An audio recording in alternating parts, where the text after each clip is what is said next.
TDP JDU పార్టీలు బీజేపీకి మద్దతు ఉపసంహరించుకోవాలి. దేశ ప్రజల ప్రయోజనాలు, సమగ్ర అభివృద్ధి, భవిత కోసం టీడీపీ జేడీయూ పార్టీలు బీజేపీ ఎన్డీఏ కూటమికి తక్షణమే మద్దతు ఉపసంహరించుకోవాలని అఖిల భారత తన్జీమ్ ఏ ఇన్సాఫ్ రాష్ట్ర అధ్యక్షుడు మునీర్ పటేల్, ఉపాధ్యక్షుడు ఎండి అహ్మద్ ఖాన్లు డిమాండ్ చేశారు.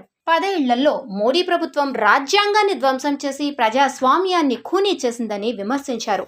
హైదరాబాద్ బషీర్బాగ్ ప్రెస్ క్లబ్ లో ఏర్పాటు చేసిన విలేకరుల సమావేశంలో తన్జీమ్ ఏ ఇన్సాఫ్ గ్రేటర్ హైదరాబాద్ ప్రధాన కార్యదర్శి ఎండి ఖాసిం మాట్లాడుతూ, కులాలు, మతాల మధ్య అసమానతలు సృష్టించి రాజకీయంగా లబ్ధి పొందాలనే బీజేపీ కుటిల ప్రయత్నాలను ప్రజలు తిప్పికొట్టారని తెలిపారు.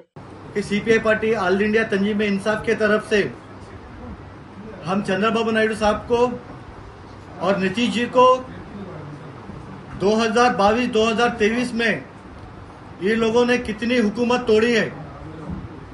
जो भी सेक्युलर लीडर है, जैसे कि दिल्ली के अरविंद केजरीवाल है, एक सेक्युलर लीडर है, उनको जेल में डाला गया है। बाल ठाकरे साहब के महाराष्ट्र में उनकी हुकूमत को तोड़ा गया है और नीतीश जी को भी उन लोगों ने परसों तक अलायंस में लिया, एक दबाव में लिया कि वो दबाव है ईडी, सीबीआई, क्योंकि बीजेपी को 2 से 3 चीज मालूम है कि उन लोग देश को तो कुछ भी नहीं किए, लेकिन देश के साथ जो खेला है उन लोगों ने, देश के साथ देश के अवाम को जो धोखा दिया है। क्योंकि आप 10 साल हुकूमत किए, 10 साल में ना आप हॉस्पिटल बनाए, ना एजुकेशन पे बात किए, ना बेरोजगारी पे बात किए, और महंगाई तो आसमान को छूम रही, गरीबी एकदम आसमान को छूम रही, और अडानी और मोदी जो है ना आसमान से ज्यादा ऊपर तक चले गए।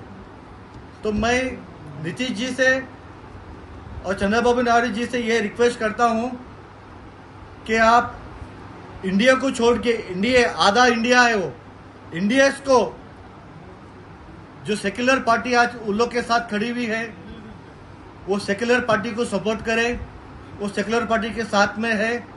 वो सेक्युलर पार्टी का आपको आज हिंदुस्तान में जरूरत है, भारत को चंद्रबाबू नायडू की जरूरत है, नीतीश जी की जरूरत है।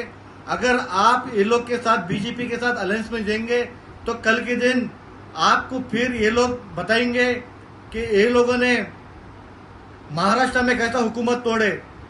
शरद पवार एक सेक्युलर लीडर है, जो सेक्युलर हमारे सीएम है, इन लोग का काम है वहाँ उनके घर पे ईडी भी जाना, उनके घर पे रेड मारना, उनके घर पे सीबीआई भी जाना, क्योंकि सेक्युलर ఈ రోజు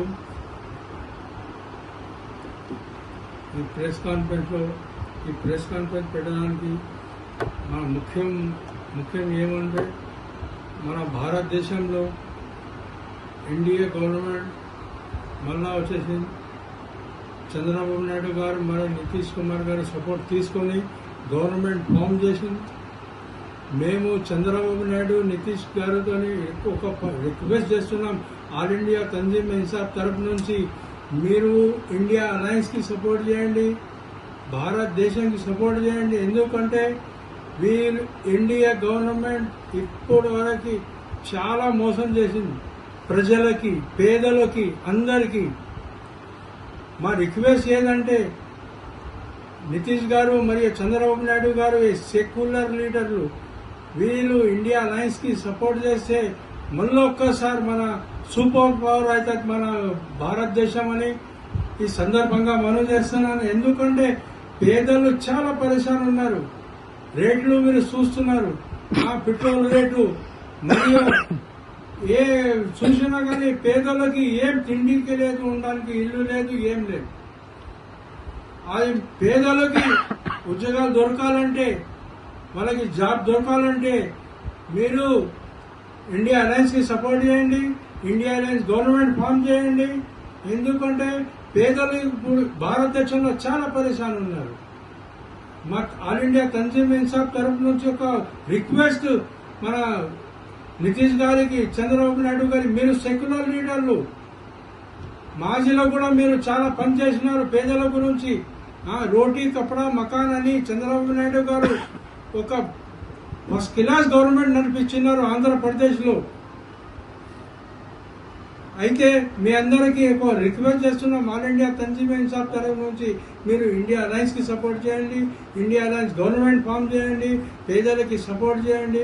మళ్ళా ఒక అఖండ భారత్ మనకి కావాలంటే మీరు కంపల్సరీగా ఇండియా అలయన్స్కి సపోర్ట్ చేయాలని మీ అందరికీ మనవి చేస్తున్నాను. Thank you very much.